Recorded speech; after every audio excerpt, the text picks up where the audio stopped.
Buenos días y muchas gracias. Muchas gracias a la ACM por la invitación para estar aquí, para escuchar de este sector que indudablemente es absolutamente clave para el progreso del país y también para congratularlos por seguir hacia adelante en medio del viento en contra.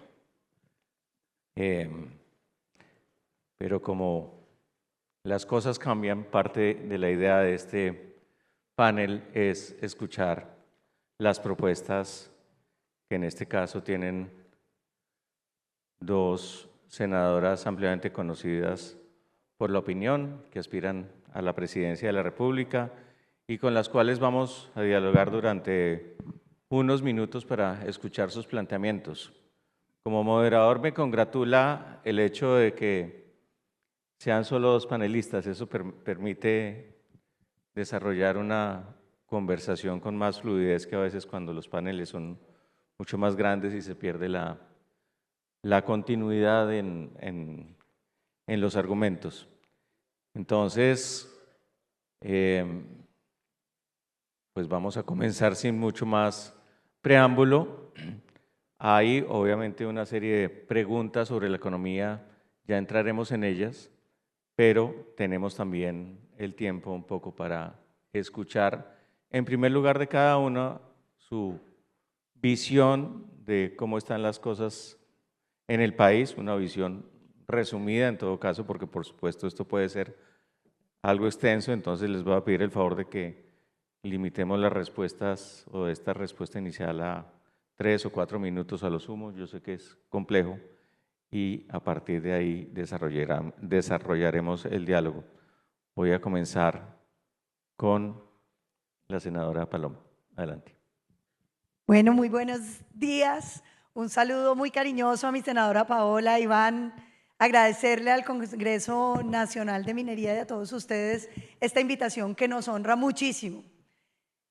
Estamos en una época muy difícil de Colombia, que si uno la piensa mucho, siente que casi que estaríamos derrotados, porque estamos volviendo a ver cómo las bombas explotan en nuestras ciudades, cómo asesinan nuestros soldados y policías, cómo la gente vuelve a vivir con miedo y a recibir unos mensajes llenos de sonidos de bombas, de explosiones, de tomas de pueblos, de retenes ilegales, de un pasado que conocemos, doloroso, que simboliza además el asesinato de nuestro compañero, el senador Miguel Uribe Turbay, que yo creo que lo que significa fundamentalmente es que este es el primer senador de mi generación que es asesinado, primer precandidato que lo es después de casi 30 años.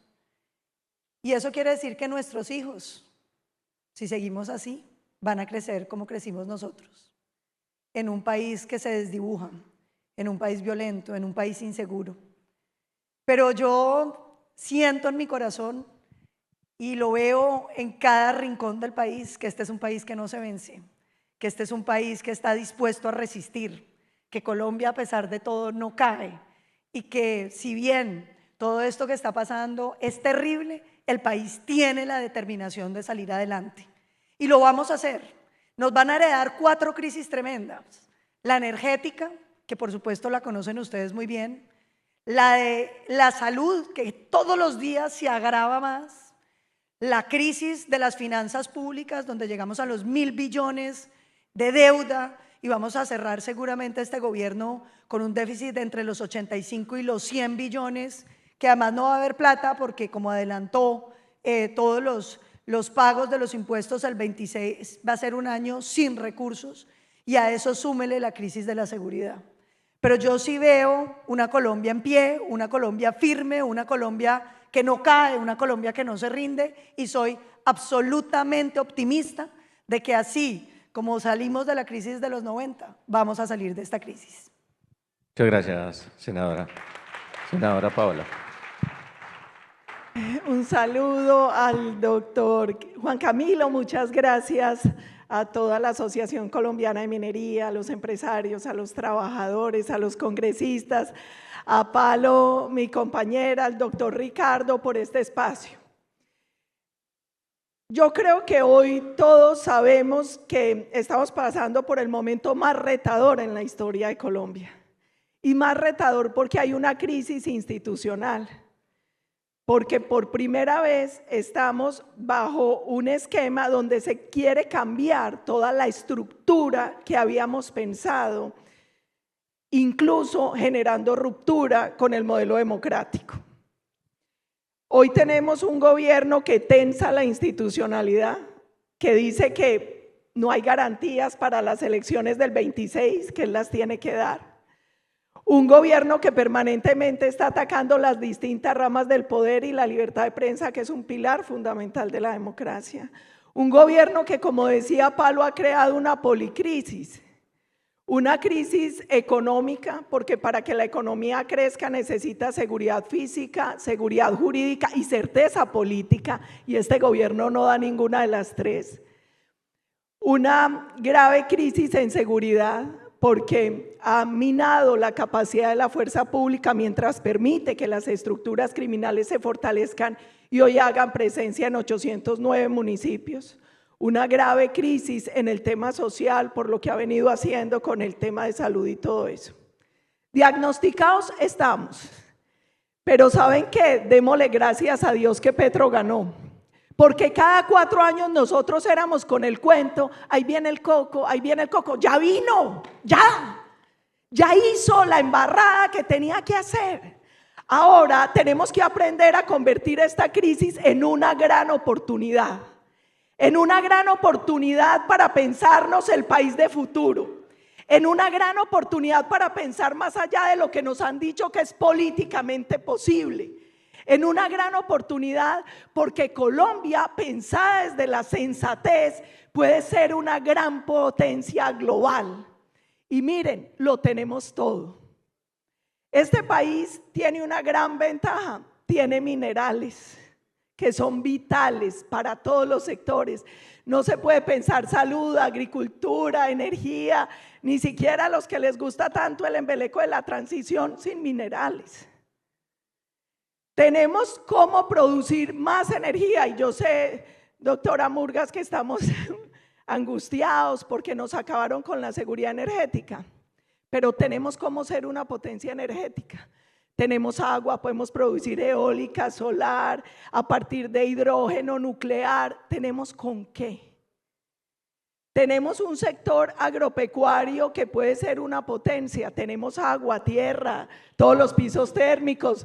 No tenemos estaciones. Entonces, hoy la invitación es, necesitamos más sensatez y menos radicalismo ideológico. Necesitamos mirarnos a 30 o 50 años, cuando uno ve qué pasó con los países asiáticos, qué pasó con Singapur, Taiwán, Corea del Sur, tuvieron un proyecto de país. Cuando uno no sabe para dónde va, cualquier bus le sirve. Pensemos para dónde vamos, cuál es el propósito superior de nación y empecemos a trabajar todos en esa dirección. Y créanme que lo podemos lograr. Tenemos la gente y tenemos la capacidad. Tenemos empresarios como ustedes que han hecho empresa en medio de la adversidad. Ustedes se imaginan este país con más libertad económica. Hoy somos un país mayoritariamente con poca libertad, según el índice de libertad económica. Según el índice, somos el 5º país del mundo donde es más difícil hacer negocios por la hiperregulación y el cambio de las reglas de juego. Pero todo lo que hoy es dificultad se puede cambiar y solo necesita una cosa, voluntad. Entonces mi invitación es a que convirtamos esta crisis en una oportunidad, a que empecemos a pensar cuál es el propósito superior como nación y empecemos todos a apuntarle a ese propósito desde la sensatez, sin radicalismos ideológicos, saliéndonos del molde que nos han dicho de las recetas de lo políticamente posible, porque este es un país que puede dar mucho más y ustedes van a ser un sector sumamente clave para poder llevar a Colombia a otro nivel. Muchas gracias. Ambas recorren de manera permanente el país. Yo creo que ya perdieron la cuenta de en cuántos sitios han estado, cuántos debates de este tipo han tenido. Pues sí, falta todavía un tiempo largo. Pero en ese trasegar por diferentes partes de Colombia, seguramente ustedes reciben mucha retroalimentación. No se trata solamente de comunicarle a la gente sus planteamientos, sino también de escuchar lo que la gente tiene en mente. Y quisiera plantearles una pregunta a raíz de uno de los lugares comunes que uno escucha cuando se describe el país, que el país está polarizado. ¿Cuál es su reacción frente a esa afirmación? Vea, yo creo que cuando uno habla de los problemas de polarización, Ricardo, que me equivoqué, tiene que pensar en el mundo. Y esto tiene que ver con que nos ha tocado un mundo muy extraño para vivir. Yo no sé si ustedes se han puesto a pensar que las verdades que teníamos como del modelo del mundo han venido cambiando. A uno le habían dicho, más desarrollo, más bienestar, y de pronto aparece el calentamiento global y nos dicen, ojo con el desarrollo, tiene que pensar en desarrollo, pero de un tipo de desarrollo. Nos dijeron, más educación va a permitir más oportunidades, y nos aparece la inteligencia artificial y nos dice que va a ser más inteligente que todos nosotros a partir del próximo año. Nos dijeron, más información, va a haber mayor libertad, la sociedad del conocimiento, que va a ser más libre, y llegamos a la perplejidad de la información, donde la gente ya no sabe ni qué es verdad ni qué es mentira. Y permítanme la palabra tecnologías, las tecnologías con las que las sociedades llegaban a acuerdos de saber qué es verdad y qué es mentira, se fueron desapareciendo. Usted antes era del Partido Liberal y leía El Tiempo y quedaba muy tranquilo y decía, sí, esto es lo que está pasando en Colombia. Hoy en día usted no le cree a ningún medio de comunicación real, le cree a lo que le mandaron por WhatsApp, según quién se lo mande, y el que se lo mandó no sabe si es verdad o mentira. Y entonces llegamos a un momento donde yo creo que, por supuesto, se rompieron no solamente las tecnologías para llegar a acuerdos, sino que se rompieron cosas mucho más elementales, y es en quién confiamos, a quién le creemos. Y eso ha llevado a que, adicionalmente, con el problema de unos algoritmos que lo tiran a uno para un lado y que usted termina viviendo en un mundo donde todo el mundo piensa como usted y los otros terminan viviendo en otro mundo donde ellos piensan como ellos, y cuando usted trata de comunicarse con los del otro lado, el algoritmo no lo deja. Entonces terminamos viviendo como en una especie de burbujas muy distintas. Y uno lo ve. Si a mí me preguntan, ¿usted qué ve de este gobierno? Yo digo, es un gobierno que se parece a una bola de demolición, ¿sí? Lo que toca lo daña. Dicen en mi tierra, desbarata un balín.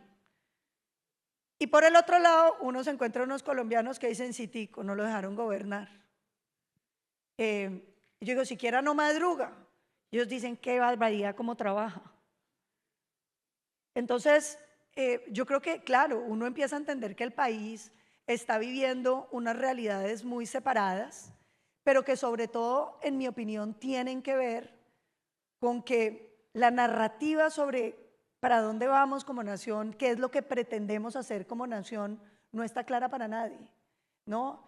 Todos tenemos claro que no nos queremos ahogar, pero nadie tiene claro cuál es el amanecer que queremos construirle a este país. Y yo creo que ahí es donde tal vez nos está faltando hacer el énfasis, porque un país, lo decía la senadora Paola, que no sabe para dónde va, pues le sirve cualquier viento. Y la realidad es que Colombia tiene que ponerse de acuerdo en unos mínimos. Hay dos revoluciones sucediéndose en este momento.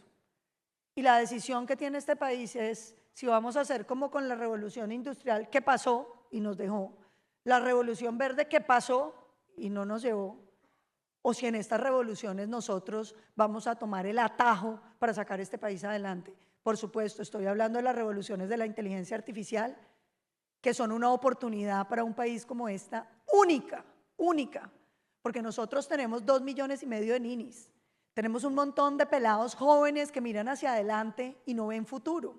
Es que piensen ustedes que fueran ustedes mismos, pero de 15, 16 años, en un barrio marginal de Cartagena, que ven para adelante, además de los grupos ilegales y las bandas criminales. Y con la inteligencia artificial nos viene una oportunidad enorme, porque se van a destruir miles de trabajos, pero se van a crear millones de trabajos. Y nosotros podemos lograr que los colombianos estén en esa apuesta. Pero por supuesto, la revolución de la inteligencia artificial no existe sin que nos subamos en una revolución energética. Este país tiene cómo ser una superpotencia energética. Y si nosotros logramos tener superávit energético en este país, no solamente podemos montar esto que estamos soñando para nuestros jóvenes, sino invitar a las empresas de tecnología del mundo a estar aquí. Hoy la pregunta es si Estados Unidos le va a aguantar la carrera a China en el crecimiento de la IA, cuando China tiene una disponibilidad energética gigantesca y Estados Unidos no la tiene. Y un país como Colombia tiene una oportunidad enorme. Y ahí, por supuesto, este sector, como muchos otros en este país, van a ser definitivos. Creo que el país tiene que llegar a unos mínimos consensos para poder superar la polarización, que no se soluciona diciendo, no, bájele al lenguaje. No, la polarización se soluciona teniendo acuerdos fundamentales en torno a qué queremos para el futuro de Colombia. Y yo creo que hoy tenemos dos puertas que pueden garantizar pensar en una Colombia grande, con crecimiento económico y con oportunidades para absolutamente todos los colombianos. Muchas gracias, senadora. Ese fenómeno, doctor Ricardo, no es de Colombia, es global. Al mundo lo vienen arrasando 3 P's: el populismo, la polarización y la posverdad. Y todos terminan unidos, porque finalmente todos tienen algo en común, es vaciar el debate de sentido y de verdad. Entonces se manipula a partir de emociones.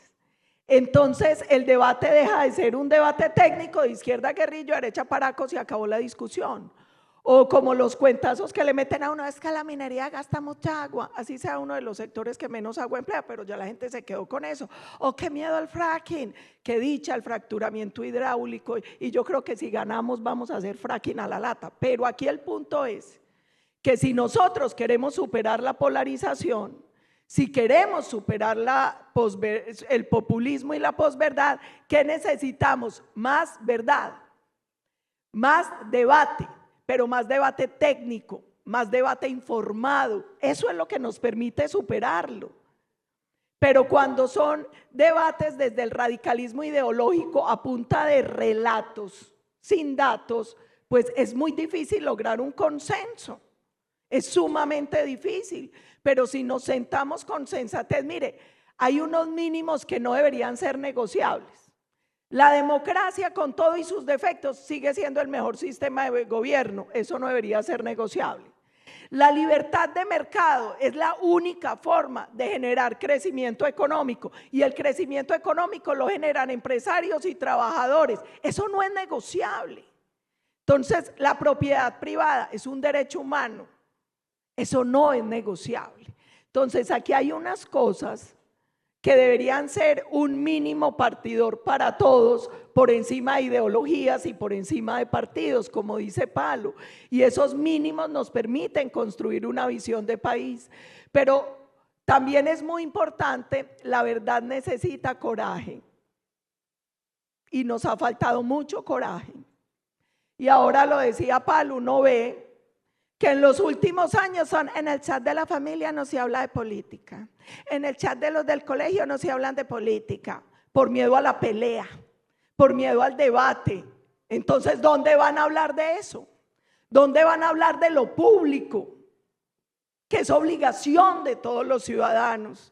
Entonces, más verdad, más coraje, más debate técnico, eso permite superar la polarización. Muchas gracias. Bueno, buena introducción. Pasemos a hablar de temas puntuales. El primero tiene que ver con la economía. Cuando uno registra los datos más recientes, y pese a que las encuestas cuando se publicaban mostraban que la mayoría de los colombianos ve de manera más negativa que positiva el devenir del país, también aparecen los datos que muestran que la percepción sobre la situación de la economía ha mejorado. Cito, ni siquiera fuentes oficiales, los datos más recientes de la encuesta de opinión del consumidor que hace Fedesarrollo y también que la hace entre industriales y comerciantes muestra que la percepción de la situación ha mejorado.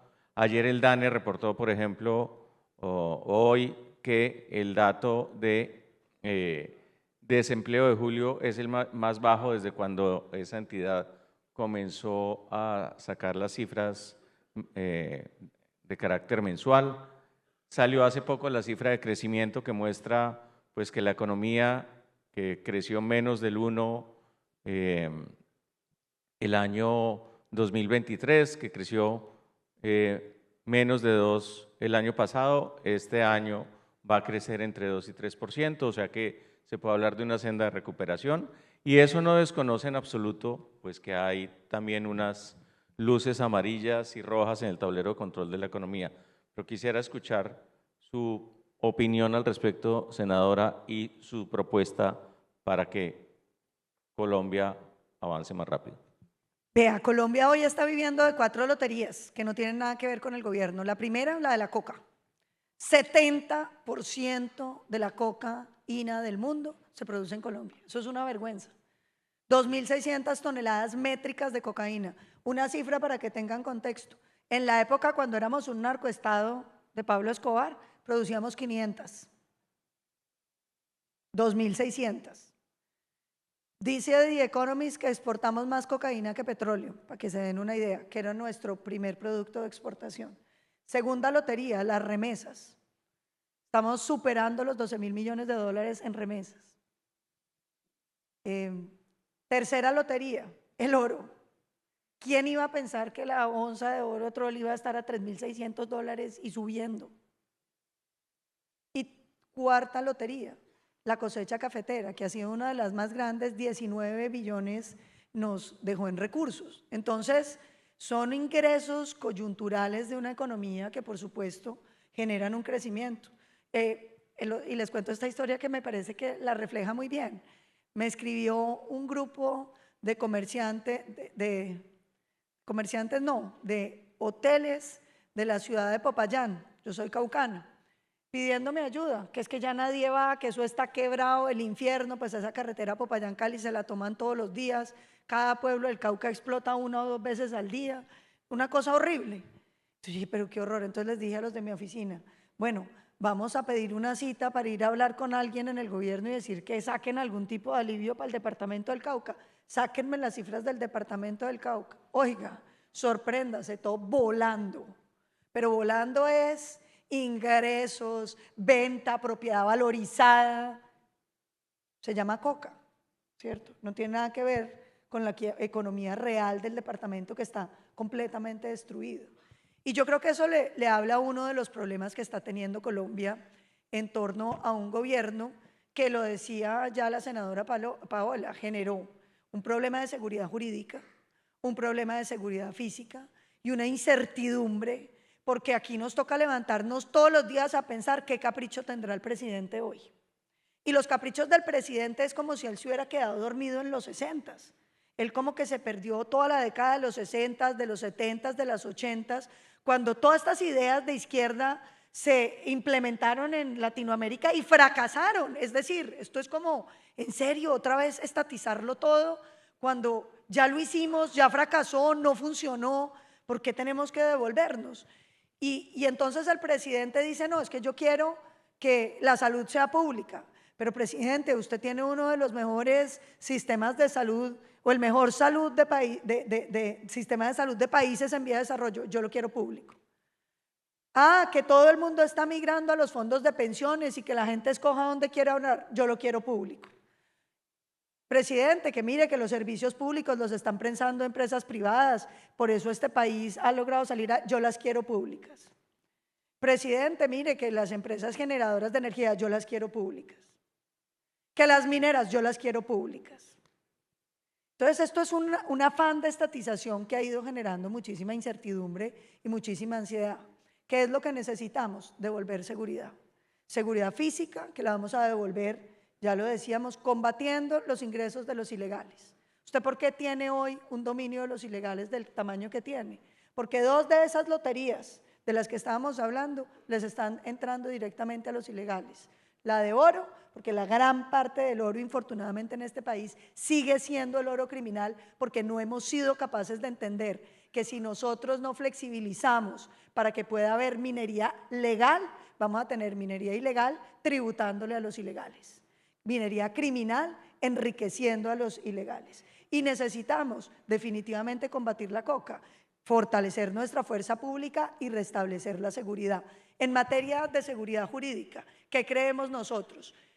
No va a haber cómo hacer una reforma tributaria el primer año, porque yo les digo que vamos a hacer una reforma tributaria, Ricardo, todo el mundo va a decir, quedémonos aquí esperando a ver cómo queda la reforma tributaria, y nosotros necesitamos que en el 26 todos se comprometan a invertir en Colombia y a crecer este país. Entonces vamos a quedarnos quietos. Y ustedes dirán, ¿y qué van a hacer si no hay plata? Vamos a tomar medidas administrativas en la DIAN, mejores beneficios de auditoría, vamos a rematar todos los bienes que tienen embargados y que tienen dación en pago la DIAN rápidamente, y vamos a hacer una norma de rebaja de la deuda con intereses, incluso un pedazo de capital, para que la gente nos pague rápido. Nosotros esperamos recaudar ahí varios billones que nos van a servir para poder poner en pie el aparato de la seguridad. Y termino diciendo esto: contratos de estabilidad jurídica, como los hizo el presidente Uribe, como los ha hecho el presidente Milei en Argentina, no solamente para los sectores mineroenergéticos, sino para todos los sectores, para la inversión nacional y extranjera, de manera que ustedes puedan saber que cada peso que inviertan en Colombia queda con unas reglas de juego estables que les van a garantizar que pueden creer en este país y que lo vamos a sacar adelante en el 26. Muchas gracias, senadora. Yo coincido con Pablo en que nosotros hoy tenemos un problema, y es que hay como dos especies de economía. Entonces, cuando nosotros vemos el manejo macroeconómico, uno se muere de susto por el nivel de endeudamiento, por la caída del recaudo, porque somos el país con la tasa de tributación empresarial más alta de la OCDE, por 1000 razones. Pero el ciudadano de a pie no lo está sintiendo. ¿Por qué? Porque es que aquí casi el 60% de los trabajadores son informales. Y la plata de la coca, de la minería ilegal y la que se roban, también compran, también negocian. Entonces uno empieza a ver, crece el consumo, el ciudadano no está sintiendo que la está pasando tan mal en materia económica, pero eso es como una bomba de tiempo, que tarde o temprano va a explotar. En esa medida yo creo que sería muy importante que hiciéramos un acuerdo como país, y es para el desarrollo económico nosotros necesitamos cambiar nuestra concepción sobre la economía, y tenemos que partir de un principio: confianza. Un Estado que confía en el ciudadano, que confía en los empresarios, no jode, no hiperregula, no quiere multar por todo, no persigue. Confianza. 2, reducción del tamaño del Estado. A mis alumnos yo les decía, el Estado es como en un partido de fútbol. El Estado es el árbitro, que son 3 y VAR. Los jugadores, que son 22, son los empresarios y los trabajadores, son los que están en la cancha, mete goles. El árbitro lo único que hace es garantizar que se cumplan las reglas de juego. Nosotros, contrario a la tendencia de este gobierno, que como lo explicaba muy bien Pablo, es la estatización, tenemos que llevar a una reducción del tamaño del Estado, que entiende que sus 2 únicas funciones son seguridad y justicia. Lo otro lo hace mucho mejor el privado. El último apagón en Colombia fue en los 90, porque dejaron meter a los privados. La salud pudo pasar de un poco más del 20% de cobertura al 99%. Bueno, con Petro cayó al 98.5% el año pasado, pero venía creciendo gracias a la participación de los privados.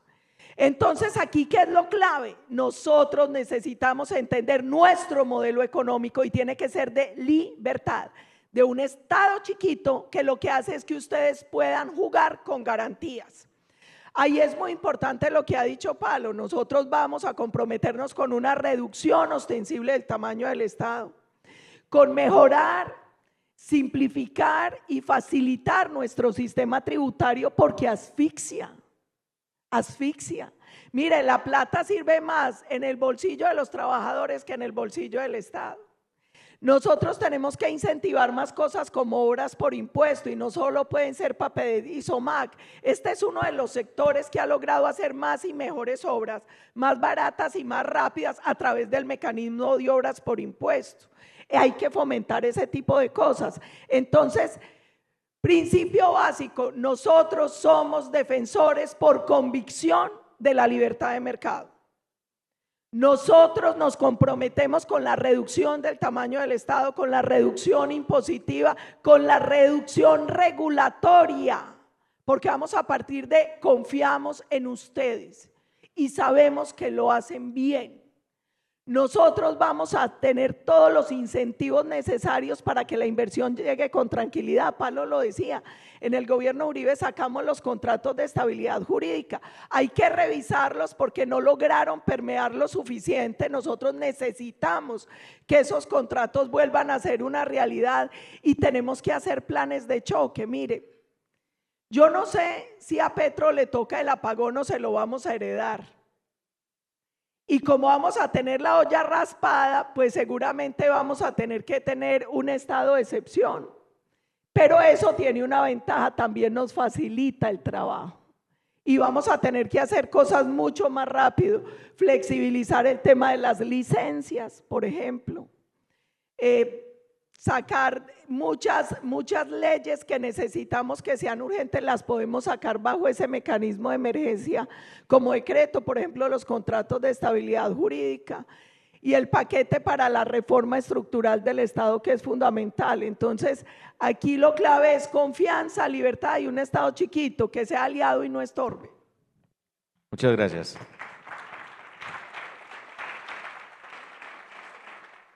Según las mediciones, Colombia es uno de los estados más desiguales del mundo. La distribución del ingreso, pues, se ubica entre las 10 peores del planeta. Y adicionalmente, cuando uno ve lo que pasa en el territorio, pues es absolutamente evidente que afloran las tensiones sociales. Tensiones que en múltiples casos, y algo que afecta de manera muy sensible a este sector, se traduce en vías de hecho. La llamada protesta social, más allá de la legitimidad de ciertas necesidades, no necesariamente en los procedimientos, pues es una realidad, pero en la práctica lleva a que se entorpezcan las operaciones de manera muy sensible. ¿Cómo compatibilizar esta necesidad de que la economía avance y con este tema de la inconformidad en materia social que uno detecta en el país, senador? Ricardo, yo creo que no es aceptable que un país de ingreso medio como Colombia tenga 5.700.000 colombianos en pobreza extrema. No es aceptable. Pobreza extrema significa que usted acuesta a sus niños con hambre. Eso no nos debería pasar, porque este es un país que tiene los recursos para que no le pase. Y yo creo que aquí nosotros tenemos que ser muy ágiles en las cosas que vamos a hacer. La consulta popular, la consulta previa en Colombia se ha convertido en un mecanismo imposible. El otro día leía que están pendientes más de 2.500 consultas. Pues no las vamos a acabar en este siglo, seguramente. En unas épocas donde se han hecho muchas, pues se logran evacuar 200 y son un montón, pero si usted tiene 2.000 y pico en fila, pues eso significa que no va a andar. Yo creo que la consulta tiene una esencia que es positiva y es, usted no puede tener proyectos que van a generar un montón de riqueza al lado de comunidades absolutamente pobres que no tienen nada. Nosotros necesitamos que realmente los proyectos beneficien las comunidades y por eso hay que modificar la consulta. Yo lo que creo, y lo hemos conversado en el partido, es que la consulta no tiene que ser un proceso de si usted deja o no deja hacer el proyecto. La consulta es un proceso de qué va a hacer usted con los recursos que le van a llegar del proyecto. Esa es la consulta. Usted quiere hacer la vía, quiere poner la luz, y vamos a hacerlo a través del adelanto de regalías, obras por impuestos que nos permitan hacer grandes inversiones en el territorio, que le cambien la vida a esas comunidades y que le den viabilidad política a los proyectos. Una de las cosas bonitas que he visto, por ejemplo, en la industria de petróleos, en algunas empresas, es darle participación accionaria a las comunidades del entorno, de manera que en la medida que le va bien a las empresas, a las comunidades les va muy bien. Y yo creo que esas son alternativas que también tenemos que explorar. Uno de los temas centrales para que este país pueda avanzar es que podamos ponernos de acuerdo en que las cosas se pueden hacer. Uno llega a la costa Caribe y lo primero que le preguntan es ¿por qué tan cara la energía en la costa Caribe? Y uno mira los proyectos de La Guajira de energía que no se pudieron hacer y las líneas de transmisión que no se terminan por cuenta de las consultas y entiende por qué está cara la energía. Es que los problemas no son simplemente las coyunturas, es el largo plazo de la sostenibilidad de las cosas. Y yo creo que el país tiene que entender que necesitamos sacar eso adelante. Yo soy autora de la modificación que le hicimos a las regalías para darle participación al sector ambiental de las regalías. Y a mí me parece que eso es definitivo. El día que el país empiece a ver que con lo que hacemos de explotación mineroenergética en este país, logramos salvar el Amazonas, logramos proteger los catíos, detuvimos la tala ilegal y la destrucción de los ríos más importantes de Colombia, empezamos a generar además un discurso de lo que significa un territorio como el nuestro. Hoy nosotros tenemos ya levantado, gracias a ustedes que todo lo han hecho en consulta previa, yo creo que ya no hay ningún árbol que no esté inventariado en este país. Sabemos qué son, dónde están, a qué se dedican, cuántas flores dan al año, pero todos tienen que volver a hacer una consulta ambiental como si fuera la primera vez que lo vamos a hacer. Eso hay que sistematizarlo todo. Y si queda faltando una parte del territorio, pues hacerlo, para que podamos tener el territorio organizado. Hay lugares de Colombia donde yo creo que no podemos tener cierto tipo de explotaciones y otros territorios donde uno no debería tener una discusión tan larga y tan agobiante, porque evidentemente son territorios que van a generarnos un bienestar social muy importante. Aquí lo que tenemos que lograr es que toda la producción mineroenergética de este país sea compatible con el bienestar social de las regiones que están ahí y compatible con la sostenibilidad ambiental de nuestro país. Y yo creo que hoy con los mecanismos que hemos ido construyendo y con algunas puntadas que nos permitan esas modificaciones, nosotros somos capaces de pensar un sector productivo que beneficie a las comunidades como primer sujeto de importancia en lo que estamos haciendo, pero que al mismo tiempo tiene unos réditos para el sector ambiental que nos va a ir configurando un territorio de manera más clara, más precisa y con menos incertidumbres jurídicas. Yo terminaría diciendo lo siguiente. Cuando uno, por ejemplo, ve la situación fiscal de este país, pues queda frío, ¿no? La deuda, el déficit, presupuestos desfinanciados, requiere una reforma tributaria de 27 billones de pesos que no sé de dónde piensan sacarlos. Y uno se pregunta, bueno, este señor ha ido recortándole los ingresos a la nación. Una cifra que a mí me impacta mucho, se la estaba comentando a nuestra diputada Claudia Margarita Zuleta ahorita que estábamos hablando. Lo que le paga el Cerrejón a Colombia cayó en 50%. 50%. Y entonces uno dice, y después se quejan de que no hay plata. Yo les quiero decir algo. Nosotros necesitamos el sector minero energético a toda máquina, porque los recursos de este sector son los más rápidos y los más efectivos para amilanar la enorme crisis fiscal que nos va a dejar Gustavo Petro. Dijo Paola, aquí vamos a encontrar la olla raspada. No vamos a encontrar ni la olla.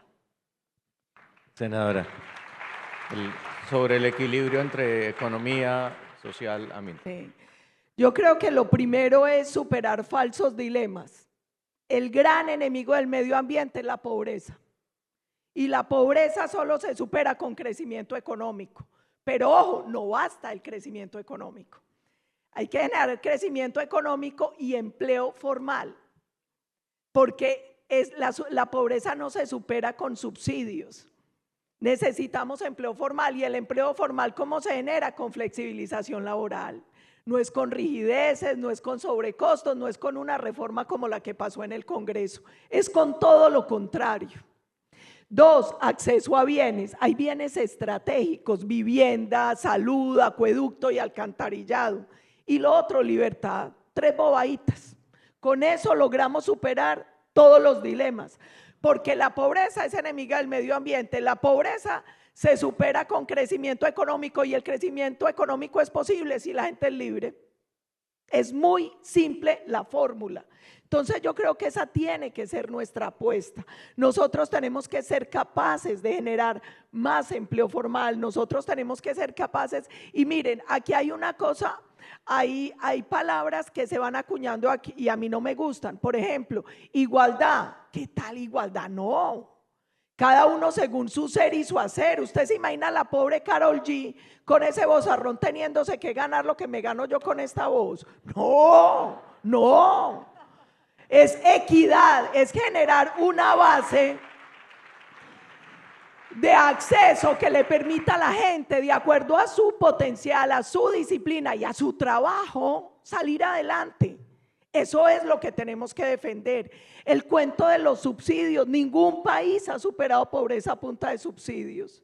Aquí hay sectores que por razones obvias necesitan protección especial, los niñitos, los adultos mayores, pero si usted puede trabajar, usted lo que necesita es empleo. Usted lo que necesita es empleo. Y aquí el subsidio se ha convertido en un incentivo perverso. Porque de hecho, así la persona trabaje, dice, pero no me vincule que me sacan del Sisbén. Nosotros tenemos que parar eso. Eso no permite que el país avance y se desarrolle. Y nosotros tenemos que entender que Colombia no está sola en el mundo. Que la competencia de Colombia es el resto de países, que la inversión se puede mover por el mundo entero, entonces nosotros tenemos que ser más competitivos.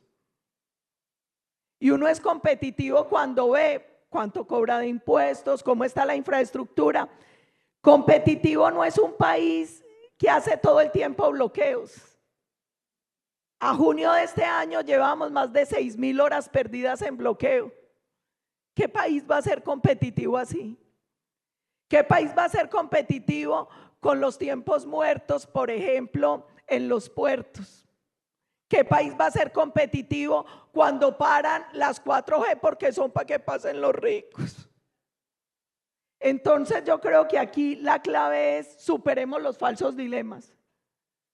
Si queremos proteger el medio ambiente, necesitamos riqueza. Si necesitamos riqueza, necesitamos incentivar el crecimiento económico, la inserción de Colombia al mercado mundial, y eso nos exige ser más competitivos, eso nos exige ser más productivos, y ese tipo de cosas son pequeños ajustes que se pueden resolver entre todos. Lo que decía Palo, que ese cuento de la consulta previa, hay unas mafiecitas, es como si viviéramos con sociedades nómadas, porque uno encuentra la misma gentecita manipulando por todo el país las consultas previas.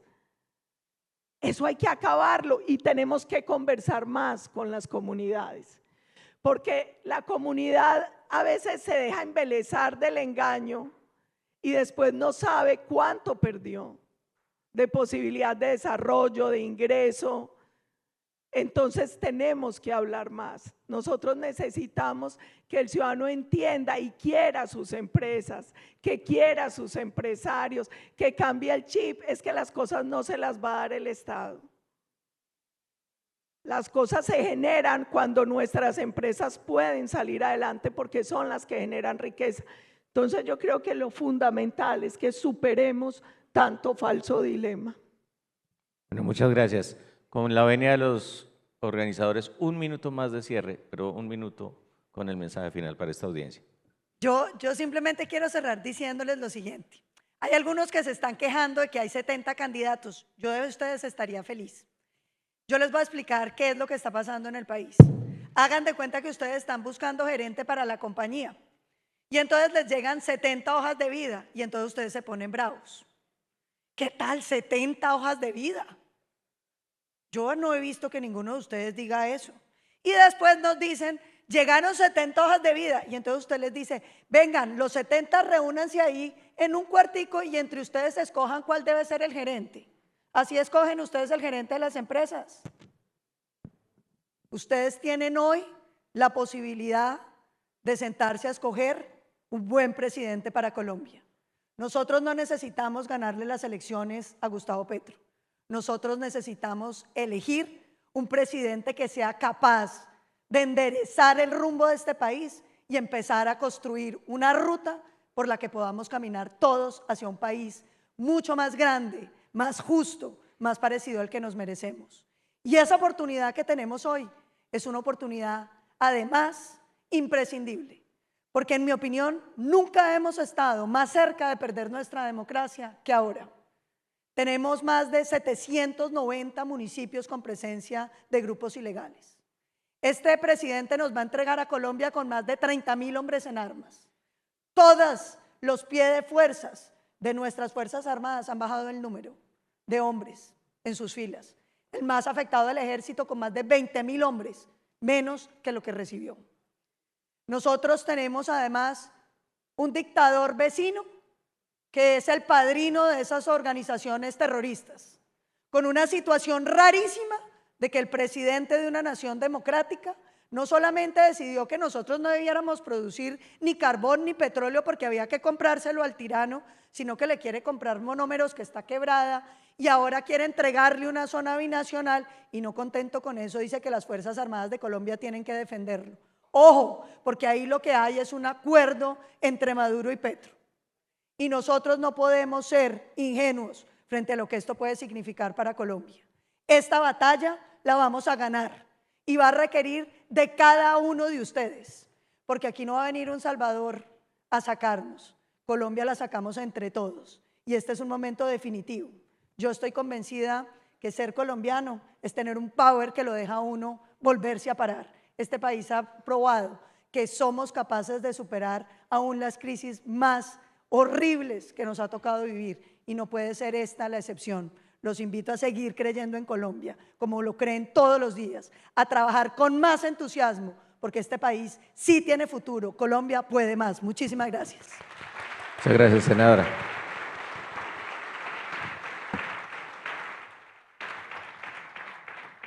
Yo llevo un año cantaleteando que la plataforma es el punto de partida y el candidato es el punto de llegada. Cada que uno llega a un congreso, a un foro, a un barrio, a una vereda, todo el mundo dice, ¿quién va a ser? ¿Quién va a ser? Júntense pues. Eso no es lo importante, sino cuáles van a ser las ideas que van a gobernar a Colombia en el futuro. Un candidato único rápido es un blanco fácil para un gobierno que es capaz de quemar candidatos. Y lo peor que nos podría pasar es lo que pasó hace 4 años, que quedamos con Petro o el de Petro, que en paz descanse. Nosotros necesitamos hoy abrir el debate sobre las ideas. Y en ese sentido necesitamos un favor enorme de cada sector, el plan de choque. La lista de decretos que hay que derogar o modificar para llegar con ellos el 7 de agosto, porque uno no puede llegar el 7 de agosto a ver qué va a hacer, sino con el proyecto de país en fase 3. 2, los proyectos de ley que hay que erradicar, las modificaciones de fondo, porque la fuerza del presidente se la tiene que gastar el primer año en esas reformas. El otro punto, una gran coalición. Nosotros tenemos que unirnos para ganar, pero también para gobernar, porque ustedes no se imaginan el sirirí que va a ser Petro de expresidente. En eso tenemos que ser sumamente claros, además porque muchos de ellos, la amenaza es, les vamos a incendiar otra vez el país. Y ahí todos vamos a tener que estar parados y claros en algo que ahora mencionó el doctor Ricardo, lo que ellos llaman estallido social. La protesta social pacífica es un derecho constitucional. La violencia, el vandalismo y el terrorismo no. Son delitos y no son derecho de nadie. Y nosotros no podemos convertir a Colombia en un país bajo chantaje. Entonces la coalición es para ganar, pero para gobernar. Y el tema de las ideas es fundamental porque lo peor que le podría pasar a Colombia es que ganemos, pero ellos vuelvan en 4 años. Si nosotros queremos que el país progrese, no puede entrar en un movimiento pendular. Tiene que entrar en un proyecto de mediano y largo plazo. Y eso solo se logra si inoculamos en los ciudadanos las ideas correctas. porque es lo único que permite que en los próximos 4, 8, 12 no se equivoquen a la hora de votar. ¿Cuál es mi llamado? Construyamos la plataforma. Elaboremos unidos el plan de choque, la lista de decretos que hay que derogar, modificar y los proyectos de ley que tienen que estar radicados el primer día. Dejemos la angustia por el candidato, eso se va a dar solo en un proceso. Todo el mundo dice, 70. De esos 70, ¿cuántos van por firmas? Cuando vean cuánto vale, recogen las firmas y la póliza se baja a la mitad.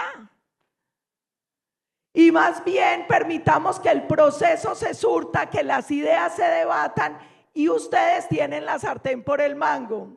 Condicionen la financiación a la consulta de marzo. Si quiere platica, vaya a la consulta y ahí sale el candidato único del bloque para primera vuelta. No nos angustiemos tanto por la mecánica política. Angustiémonos por el proyecto de país que vamos a construir. Y mi invitación es, tiene que ser un proyecto de país más allá de lo que nos han dicho que es políticamente posible.